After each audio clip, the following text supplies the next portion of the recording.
시간에 사도신경으로 우리 신앙 고백하겠습니다. 전능하사 천지를 만드신 하나님 아버지를 내가 믿사오며 그 외아들 우리 주 예수 그리스도를 믿사오니 이는 성령으로 잉태하사 동정녀 마리아에게 나시고 본디오 빌라도에게 고난을 받으사 십자가에 못 박혀 죽으시고 장사한 지 사흘 만에 죽은 자 가운데서 다시 살아나시어 하늘에 오르사 전능하신 하나님 우편에 앉아 계시다가 저리로서 산 자와 죽은 자를 심판하러 오시리라. 성령을 믿사오며 거룩한 공회와 성도가 서로 교통하는 것과 죄를 사하여 주시는 것과 몸이 다시 사는 것과 영원히 사는 것을 믿사옵나이다. 아멘. 거룩하시고 자비로우신 하나님 아버지, 오늘도 단잠에서 깨워주시고 발걸음 주의 전으로 옮겨주시고 또 주님이 허락한 새날을 주님과 동행하며 예배로 시작할 수 있도록 은혜 주심을 감사합니다. 오늘도 주님 앞에 나올 때 간절한 간구를 가지고 주께 나왔사오니 들어응답해 주시고 이루어지는 것 볼 수 있도록 하나님 은혜 내려 주옵소서. 제 백성들 강건하게 지켜주시고 육체의 연약함으로 만나는 어려움도 넉넉히 이길 수 있도록 도와주시고 또 우리의 몸을 부수는 병마들도 이길 수 있도록 주님이 힘을 더해 주옵소서. 하나님 아버지, 오늘도 세상에 나가 마음껏 주님을 기쁘시게 하는 삶을 살 수 있도록 주님 우리의 삶의 발걸음을 인도해 주옵소서. 오늘도 온 세상에 하나님 보시기에 합당치 못한 인생들의 욕심으로 인해서 전쟁의 포화가 끊이지 않고 있습니다. 하나님 도와주셔서 이 전쟁도 종식되어져서 하나님 불쌍한 사람들이 더 불쌍해지지 않도록 도와주시고 가난한 자들이 더 힘들어지지 않도록 역사해 주옵소서. 하나님 아버지, 오늘도 무고히 어린아이들이 수도 없이 죽어가고 있습니다. 하나님 도와주셔서 하나님의 강권적인 역사가 온 세상에 나타나 평화가 임하게 하여 주옵소서. 오늘도 우리의 자녀들 지켜주시고 귀한 삶을 통해 하나님 앞에 영광 돌려드리는 자녀들이 될 수 있도록 도와주시옵소서. 오늘도 하나님 간절히 소원합니다. 우리가 서 있는 자리가 하나님의 성전됨을 잊지 않고 살게 해 주옵소서. 감사드리며 예수님 이름으로 기도합니다. 아멘. 우리 찬양 511장 부르시겠습니다. 511장입니다.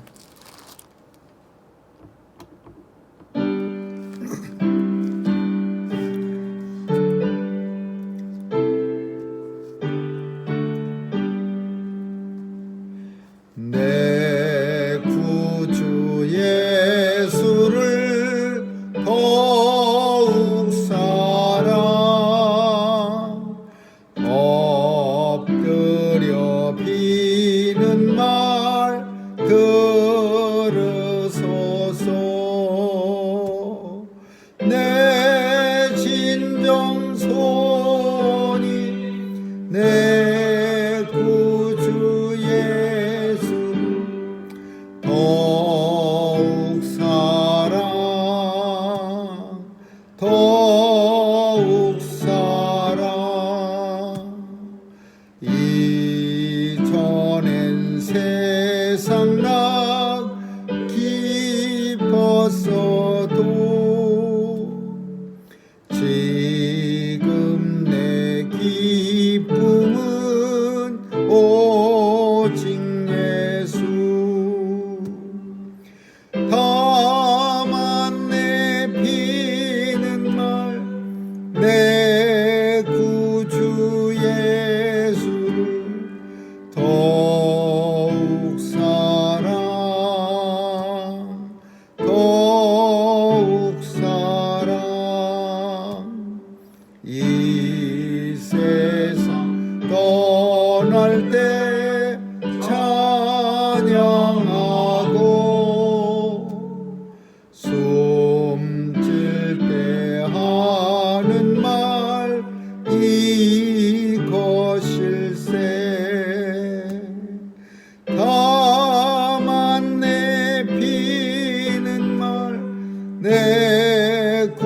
주 예수를 더욱 사랑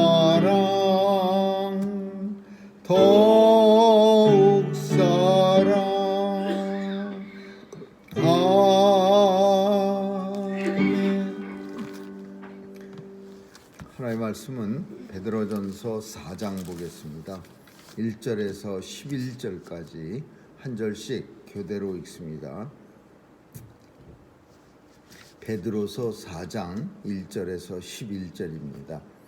그리스도께서 이미 육체의 고난을 받으셨으니 너희도 같은 마음으로 갑옷을 삼으라. 이는 육체의 고난을 받은 자가 죄를 그쳤음이니 그로는 다시 사람의 정욕을 쫓지 않고 오직 하나님의 뜻을 쫓아 육체의 남은 때를 살게 하려 함이라. 너희가 음란과 정욕과 술 취함과 방탕과 연락과 무법한 우상 숭배를 하여 이방인의 뜻을 쫓아 행한 것이 지나간 때가 족하도다. 이러므로 너희가 저희와 함께 그런 박한 박함에 다름질하지 아니하는 것을 저희가 이상히 여겨 비방하나 저희가 산자와 죽은 자 심판하기를 예비하신 자에게 직고하리라.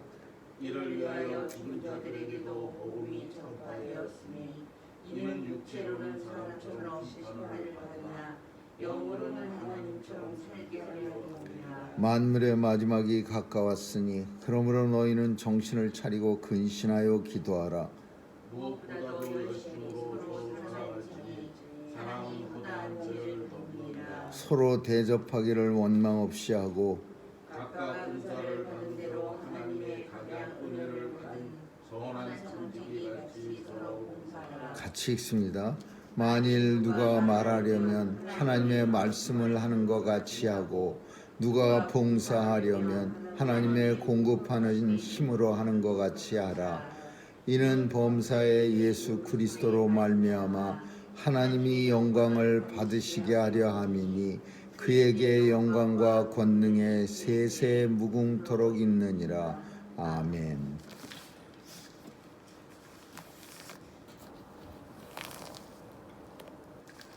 예수님은 육체의 고난을 많이 받으셨습니다. 육체의 고난은 참 우리 인생이 견디기 되게 어려운 그런 과정입니다. 어떤 사람들은 정신적 고통이 심하다, 훨씬 더 고통이 심하다 그렇게 말하는데 육체적 고통이나 정신적 고통이나 둘 다 힘듭니다. 인생들한테. 어쩌면 육체적 고통이 인생들에게 더 심할 수도 있습니다. 육체적으로 매일 아프고 육체적으로 매일 힘들고 그러면 정신이고 뭐고 아무것도 없어집니다. 정신은 어느 정도 육체가 편안할 때 거룩하게 나타날 수 있지만 육체가 아주 힘들어지고 고통에 처하면은 정신은 육체를 따라오게 돼 있습니다. 그래서 예수님도 육체의 고난을 받으셨다. 십자가에 달려서 정말 인간이 받을 수 있는 최고의 고난을 받으셨습니다. 그래도 예수님은 끝까지 하나님의 영광을 믿어 의심치 않고 마지막 운명하시는 때까지 하나님 앞에 순종함으로써 하나님이 맡겨주신 사명, 하나님의 백성들을 하나님 나라로 다 인도하시는 죄사함을 얻게 하시려고 하나님의 사명을 끝까지 감당하셨어요. 그래서 고난을 예수님도 이미 육체의 고난을 받으셨으니 너희도 같은 마음으로 갑옷을 삼으라. 육체의 고난을 받으라. 이는 육체의 고난 받은 자가 죄를 그쳤음이니. 이렇게 하죠. 육체의 고난 받은 자가 죄를 그쳤다. 이거는 두 가지 의미가 다 있습니다. 하나는 할례를 말하는 거고 할례는 육체의 고난을 말하는 거예요. 그래서 우리를 칼로 고난을 통해서 하나님 앞에 새로운 사람이 된다는 뜻이고 또 두 번째로는 세례를 말하는 거예요. 세례는 육체의 고난을 말하는데 왜 세례가 육체의 고난이냐? 옛날에는 침수 물속에 세례 받으려면 푹 들어갑니다. 그러면 물속에 들어가면은 숨도 못 쉬고 그래도 이렇게 세례 받는 거 보면 좀 오랫동안 이렇게 담가놨다가 다시 건지는데 물속에 빠져서 죽었다가 다시 살아났다, 그런 의미를 가지고 있어요. 그러니까 육체의 고난을 상징하는 거예요. 이 세례라고 하는 건 육체의 고난과 함께 다시 살았다. 그래서 당시 이건 뭘 의미하느냐 하면, 당시 예수 믿는 성도들이 편하지 못했다, 핍박받았다. 그러니까 그 핍박 받을 때에 육체적으로도 힘들고 뭐 다 힘들 때에 그 고난이 예수 그리스도의 고난과 동일한 고난이고 그 고난을 통해서 죄를 사함을 받는다, 이런 의미를 가지고 있습니다. 물론 아무 고난이나 다 고난당하는 것이 유익하다, 그건 아닙니다. 고난도 예수님 때문에 받는 고난이 있고 그렇지 못한 고난이 있어. 자기 욕심에 끌려 미혹돼서 그래서 힘들게 고난을 받는 사람들도 있습니다. 그저 더 움켜쥐려고 발버둥 치면서 육체가 받는 고난, 정신적 고난, 그런 사람도 있지만 또 어떤 사람들은 예수님 때문에 더 큰 고난을 받는 사람도 있어요. 그러니까 이 고난 통해서, 육체의 고난을 통해서 죄를, 고난받은 자가 죄를 그쳤다, 죄를 사했다라는 것은 예수님 때문에 받는 육체의 고난을 말하는 거죠. 그 후로는 다시 사람의 정력을 쫓지 않고, 한번 죽은 사람들은 하나님의 뜻을 쫓아 육체의 남은 때를 살게 하려 함이라. 이거는 무슨 말이냐면 육체의 남은 때, 그러니까 예전에는 그렇게 살지 않았는데 너희가 세상의 온갖 이방인들과 같이 잘못된 일을 잘못되게 살다가, 그리고 극한 방탕에 다름질하지 않는 것을 저희가, 그러니까 세상에 섞여서 이방 사람들처럼 신나게 살다가 이제 예수 때문에 그 고난을 받고 그 고난을 통해서 죄를 사함받은 까닭은 육체의 남은 때, 이제 남아있는 생명을 죄 없는 하나님의 자녀로 살게 하려 함이니라, 이런 말이에요. 그러니까 하나님께서 왜 고난 주셨느냐?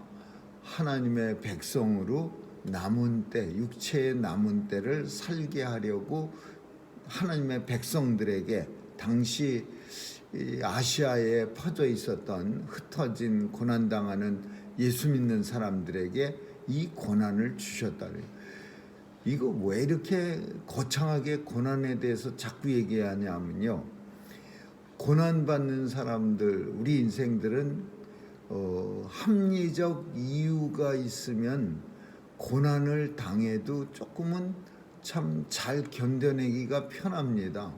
아무 이유 없이 그냥 참어야 돼, 이렇게 말하는 것과 우리가 현재 고난 당하는 이유가 이런 예수님이 그 육체의 고난을 당해서 하나님의 뜻에 끝까지 순종하고 하나님이 맡겨주신 사명 감당한 것처럼 우리도 고난 당하면 우리의 남은 육체를 죄 없는 하나님의 삶으로 살게 하시려고 우리를, 하나님께서는 성도를 고난당하게 하셨고, 하나님이 능력이 없어서 성도가 고난받게 하는 거 아니죠. 하나님께서는 남은 때, 육체의 남은 때를 죄 없이 함을 받고 살아가게 하려 함이라.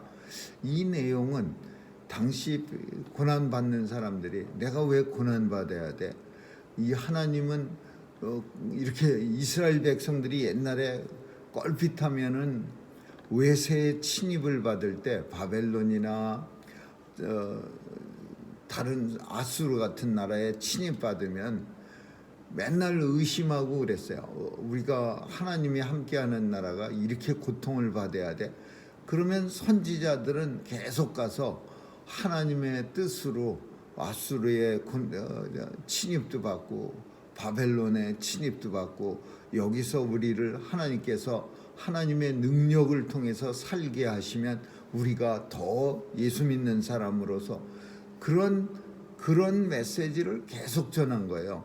그러니까 당시 핍박받는 사람들도 우리가 왜 핍박받느냐? 예수님도 핍박받았고 우리도 핍박받고 그 핍박동에서 하나님의 자녀임을 세상에 드러내고 그리고 세상 사람들로 하여금 우리가 하나님의 자녀임을 알게 하려고 하나님이 핍박을 주신 거다. 얼마만큼이나 그런 내용들이 당시 핍박받는 사람들에게 위로가 됐는지는 모르지만은 이런 내용, 이런 하나님의 뜻을 알리는 것은 핍박받는 사람들이 배교하는 나 이제 예수 못 믿겠어. 맨날마다 이렇게 고통 속에서 언제 잡혀가면 죽을지 모르는 이런 상황이 난 너무 지겹게도 싫어. 이런 배교하는 사람들을 막는 데는 도움이 많이 됐을 겁니다. 하나님의 백성들이 고난받는 건 괜히 고난받는 게 아니라 하나님이 능력이 없어 고난받는 게 아니라 예수 그리스도처럼 우리에게 육체의 고난을 주셔서 우리의 육체의 남은 때를 아무 죄 없이 하나님의 자녀가 정결하게 살게 하려 합니다. 많은 죄를 이 이방인처럼 졌는데 그거를 갖다가 뭐라고 써 있냐면 음란, 정욕, 술 취함, 방탕, 연락이라고 하는 얘기는 성경에서 파티를 말하는 겁니다. 즐거운 즐거움에 연결되어 있는 연락, 무법한 우상 숭배, 이방인처럼 살아서 이방인의 뜻을 쫓아 행한 것, 이런 것들은 이미 지나간 때가 족하도다라는 것은 옛날에 그렇게 살았으면은 됐고 이제는 고난을 받아서 이런 모든 죄악들이 다 지나갔습니다. 그리고 세상 사람들이 비방하는 것은, 핍박하는 것은 이제 관원들에게만 핍박당하는 게 아니라 예수 믿는 사람들은 이웃들에게도 핍박을 당했습니다. 어쩌면 관원들의 핍박보다는 이웃들이 주는 핍박이 더 컸을 겁니다. 이웃들이 비방하고 때리고 차별하고 이렇게 쫓아내고 이런 이웃의 그 핍박이 성도에게 예수 믿는 성도들에게는 가장 큰 핍박이었을 거야. 그래서 그걸 뭐라고 표현했냐면 너희가 저런 극한 방탕에 같이 다름질하지 아니하는 것을 저희가 세상 사람들이 이상히 여겨 너희를 비방하는 것이다. 이렇게 해서 저희가 세상 사람들이라는 표현이야. 그러니까 세상 사람들도 비방하는데 박해를 하는데 그 박해하는 이유가 같이 놀아주지 않아서, 같이 방탕하지 않아서, 같이 더럽게 살지 않으니까, 혼자 깨끗하게 사니까 이 세상 사람들이 너희를 비방하고 핍박한다. 그리고 연옥에 대해서 다시 한번 나옵니다. 이를 위하여 죽은 자들에게도 복음이 전파되었으니 5절에 보니까 저희가 산자와 죽은 자 심판하기를 예비하신 자에게 직고하리라. 이것은 산자와 죽은 자를 심판하기로 예비하신 자 누구예요? 예수 그리스도에게 직고한다. 직접 말한다. 그거 누구를 위해서? 죽은 자들에게도. 그러니까 이게 어저께 살핀 것처럼 똑같은 얘기야. 이미 죽었지만은 그 죽은 사람들, 그러니까 이게 또 연옥이에요. 연옥설을 뒷받침하는 내용인데 우리는 캐톨릭이 그냥 자기네들이 연옥을 꾸며서 사람들이 불편한 거를 갖다가 자기들이 연옥 하나 만들어 놓고서 가짜로 이렇게 상상으로 만들어 놓고 그렇게 말하는 사람들이 있는데 사실은 그거는 잘못된 말이에요. 성경에 살짝 내용이 있긴 있습니다. 베드로전서 3장 4장에 계속해서 나와요. 죽은 자들에게도 죽은 자들에게도 복음이 전파되었으니, 이거는 무슨 말이냐면 이미 죄를 많이 져갖고서 어제는 뭐라고 표현하냐면 노아의 홍수 때에 구원받은 사람이 몇 사람이냐? 8사람밖에 되지 않았느냐? 그 외에 많은 사람들 중에 연옥에서 복음을 듣고 그런 내용이고, 오늘은 세상 사람들이 얼마나 방탕한 사람들이 많으냐? 그러나 그 사람들 중에서도 죽은 자 가운데서 복음이 전파되어 이런 육체로는 비록 사람처럼 심판을 받았지만 그러나 영으로는 하나님께서 살게 하려 함이니라. 이 내용이 연옥에 들어가 있는 사람들, 천국에 가기에는 불편해. 그렇다고 해서 지옥 가는 것도 그렇고, 그래서 연옥을 만들어서 아주 사람들을 갖다가, 사실 이 연옥은 오늘 본문 속에 있는 이 연옥은 조금 우리의 마음을 편안하게 해줄 수 있는 그런 내용이야. 왜? 이게 왜 이 연옥이 나왔어야 하느냐면요, 제일 중요한 게 어디냐면 아기입니다. 아기. 세상에서 태어나갖고 한 달 만에 죽었어요. 아니면 3달 살다 죽었어. 그러면 이 아기가 지옥 간다고 우리가 말할 수 있나요? 우리는 성경에 예수가 아니고서는 하나님 나라에 갈 수가 없다 분명히 해서, 자기가 생각이 있어야 되는, 그러니까 세례를 받는 우리 이 땅에서 모든 사람들이 성년이 되면은, 입교한 사람은 성년이 되면은 세례를 받는데 15세 이상이라 그랬어요. 그러면 15세 미만의 자녀들 중에 예수 안 믿고 죽은 사람이 있으면 그 사람들은 참 불편합니다. 예수를 알만한 나이가 15세라 15세 때 세례를 주는데 15세 미만의 사람들은 만약에 죽었을 때 지옥 같습니다. 이렇게 딱 부러지게 얘기할 수 있는 사람은 그거는 이 세상에 참 아주 지혜롭지 못한 사람이에요. 1살짜리가 죽었는데 예수 모르고 죽었으니까 지옥 갑니다. 이렇게 말하면 그 사람이 얼마나, 요즘은 어떤 책에서 지혜로운 목사는 강아지가 죽어도 강아지가 천국이 어딨어 그렇게 말하는 거 아니랍니다. 다 하나님이 좋은 데로 데려가시겠지 이렇게 말하는 거래요. 그게 지혜로운 목사의 모습이에요. 근데 하물며 아이까지 1살, 3살 이렇게 죽었던, 그럴 때 대답하기 좋은 게, 그런 사람들을 위해서 연옥이라는 게 있어. 죽은 자들에게 복음이 전파하는 곳인데 옥이라고 성경은 말하고 있는데 여기가 연옥이야. 여기에 가서 하나님께서 그 사람들을 불쌍히 여겨서 복음을 전파해서 믿을 만한 사람, 믿는 사람들은 천국으로 갈 수 있는 거예요. 복음을 전파했다고 해서 옥에 있는 사람 전부가 천국으로 간다, 그런 내용은 성경 속에 없습니다. 그냥 옥에 있는 방탕한 사람들에게 복음을 전파해서 육체로는 사람처럼 심판을 받았지만 영으로는 하나님이 살게 하려 하심이라, 이런 내용이야. 그래서 이 내용이 사실은 천주교가 말하는 연옥의 기초를 가진 거예요. 그래서 이게 우리는 기독교에서는 왜 받아들이지 않았느냐, 이거에 뒤었어요. 왜 뭐가 되었어요?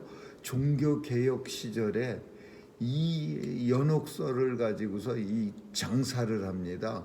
연옥에가 있는 사람들 여기다가 돈만 좀 넉넉히 넣으면 그 사람들 구원받습니다. 그러니까 이 세상에 있는 모든 자녀들이 우리 부모가 아무리 봐도 현찮아, 예수 잘 믿은 것 같지가 않아, 지옥 갔으면 어떡하지? 그러니까 없는 돈에 그냥 꾸기꾸기 꽁칫돈을 끌고 나와갖고 헌금함에다 탁 집어넣는 거야. 그러면은 땡그랑 소리, 금화 소리가 나는 순간 여러분의 조상들은 연옥에서 천국으로 옮겨갔습니다. 그러면 얼마나 그 마음이 편합니까? 그래갖고서는 종교개혁자들이 이건 아니지, 이건 아니야, 어떻게 이럴 수가. 그래갖고서는 지옥, 천국 이렇게 말하는 거야.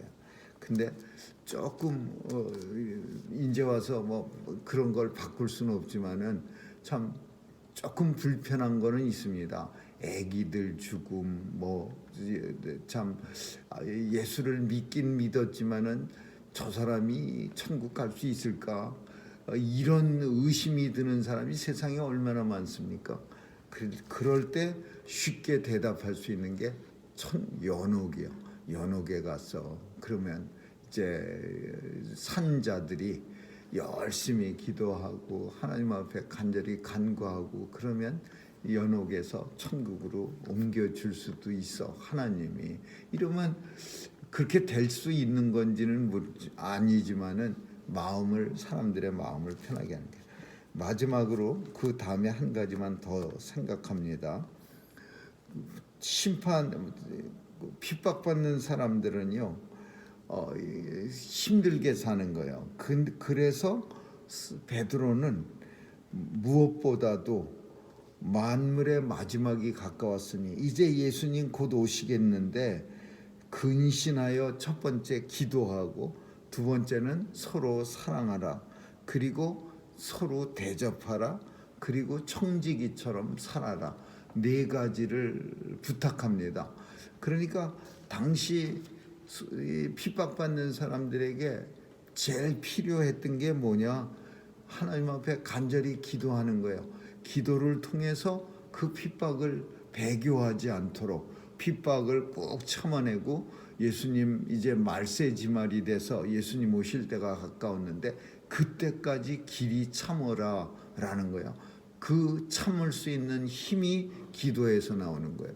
두 번째로는 그 핍박을 받으면 사람들이 강팍해지는 거예요. 그래서 서로 사랑하라. 사랑은 기도만큼 능력이 있어서 허다한 죄를 덮느니라. 사랑을 열심히 하면 설령 죄를 지었을지라도 그 허다한 죄를 덮을 수 있을 만큼 사랑은 역사하는 힘이 크니라. 세 번째로는 힘들고 어려우니까 강팍해지지 말고 남을 좀 대접하라. 성도는 남을 대접하는 게 그게 최고의 미덕이다. 네 번째로는 뭐라고 표현하냐면 선한 청지기의 삶을, 이 땅의 청지기의 삶을 살아라. 각각 은사를 받은 대로 하나님의 각양 은혜를 맡은 선한 청지기. 이 선한 청지기는 이 세상의 모든 것이 공술의 공수거고 주신 것도 하나님이시오, 또 다시 뺏어가실 리도 하나님이시니까 이 땅에 있는 동안 청지기답게 살아라. 이 네 가지가 당시 베드로 사도가 핍박받는 소아시아에 흩어진 하나님의 백성들에게 꼭 필요한 그런 내용이었다고 우리는 볼 수 있어요. 왜 그렇게 생각하냐면요, 성령께서 베드로를 감동시켜서 이 서신을 쓰는데 그냥 엄한 것을, 엉뚱한 것을, 필요도 없는 걸 쓰지는 않습니다. 그 당시 핍박받던 사회 속에서 가장 필요했던 거 뭔가? 기도가 필요해요. 말세지말에 주님 오실 때까지 간절히 기도하세요. 그리고 사랑은 꼭 필요해요. 너무 사랑이 메말라 버렸어요. 그리고 남을 좀 대접해. 나 먹기도 힘든 그런 핍박받는 시대긴 하지만 그래도 대접하세요. 마지막으로 내게 주신 것이 선한 청지기 하나님이 주신 것이 하나님이 다시 가져가실 건데 이 갖고 있는 동안 베풀면서 사세요. 이 네 가지가 핍박받는 성도들의 가장 필요했던 그런 내용입니다. 다른 곳엔 다른 게 나옵니다. 왜? 다른 그 교회에서 다른 지역에서는 그런 로마 교회도 많은 덕을 얘기하고 있는데 거긴 또 다른 거 나와요. 오늘 본문 속에는 요 네 가지가 나오는데 이 네 가지가 핍박받는 성도들에게 꼭 필요했을 것이다. 이렇게 보여지는 거예요. 아무쪼록 오늘도 또 하나님께서 우리를 사랑하셔서 주의 영광 돌려드릴 수 있는 선한 발걸음 옮겨주실 수 있도록 간절히 기도하시기를 간구합니다. 기도하겠습니다. 좋으신 하나님 감사합니다. 오늘도 우리의 발걸음이 주의 길을 따라 걸을 수 있도록 도와주시고 또 걸음걸음마다 하나님의 영광이 듬뿍 나타날 수 있기를 간절히 소원하며 예수님의 이름으로 기도합니다. 아멘. 주기도문으로 마치겠습니다. 하늘에 계신 우리 아버지여, 이름이 거룩히 여김을 받으시오며 나라에 임하옵시며 뜻이 하늘에서 이룬 것 같이 땅에서도 이루어지이다. 오늘날 우리에게 일용할 양식을 주옵시고 우리가 우리에게 죄 지은 자를 사하여 준 것 같이 우리의 죄를 사하여 주옵시고 우리를 시험에 들게 하지 마옵시며 다만 악에서 구하옵소서. 대개 나라와 권세와 영광이 아버지께 영원히 있사옵나이다. 아멘.